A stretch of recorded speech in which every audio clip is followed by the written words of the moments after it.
What's up guys, welcome back to the channel. Thanks for clicking. So I thought I would make a video to give you a sneak peek as to what it's like to be a watch trader. I'm going to do this by sharing some numbers with you. Numbers that, as I've researched for this video, really make sense to me as my journey as a watch trader has evolved over a couple years. Some of the numbers I've researched and will share are profit and loss numbers, Rolex versus non-Rolex sales, median average cost, and average profit. I've also researched some really insightful bonus statistics that will really make sense in telling the story of my watch journey.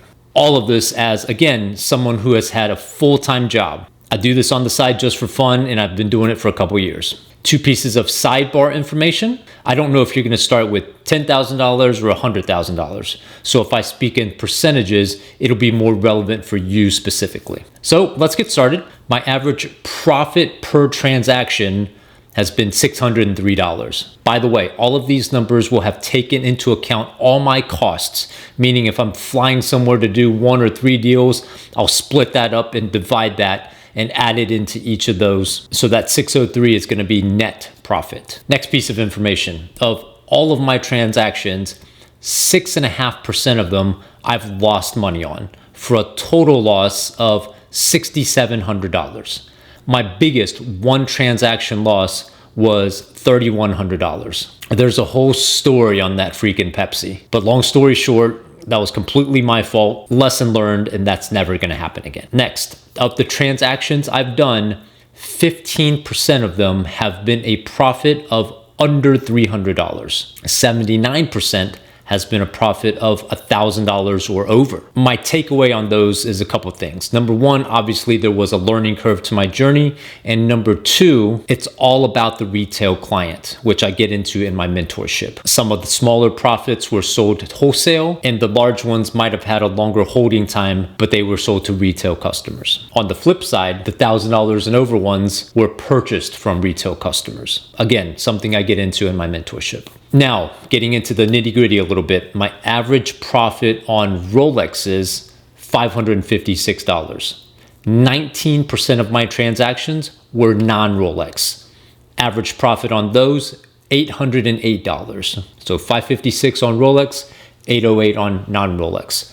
Fun fact, 7.5% of my transactions were Omegas. So they were by far the highest number 2 watch for me. For me, that makes sense and follows my strategy on how I spread my money out. Rolexes tend to trade faster at a lower margin. Non-Rolexes tend to trade slower at a higher margin. That's something else I get into in my mentorship. My highest margin I made on a single watch was 4K. The cost of that watch was around 8K, so that was a non-Rolex. Diving down a little bit more, some more interesting numbers that I found. My first 6 months in trading, I made 13.5% of my total that I would go on to make in 2 years, right? So in the first 25% of my trading career, I only made 13.5% of what I would go on to make. Not really surprising. There was a little bit of a ramp up, a little bit of time in getting some repeat customers, things like that. This leads me to my next statistic. 30% of my transactions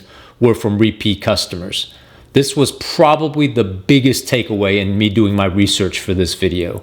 And it makes sense. People buy from people that they trust. Also, if you're thinking about doing this on the side trading watches, it just gets easier the longer you do it. Sometimes for my mentorship, people ask me how much they need to get started in trading watches. This is a fun statistic. 28% of my watches cost me less than $10,000.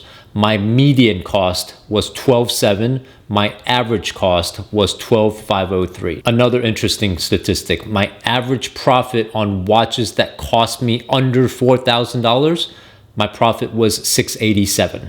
So a huge percentage. And then the last little fun fact I found in doing this research, I've bought and sold the same model watch 16 times. That's the 116613LB, the old version of the Bluesy.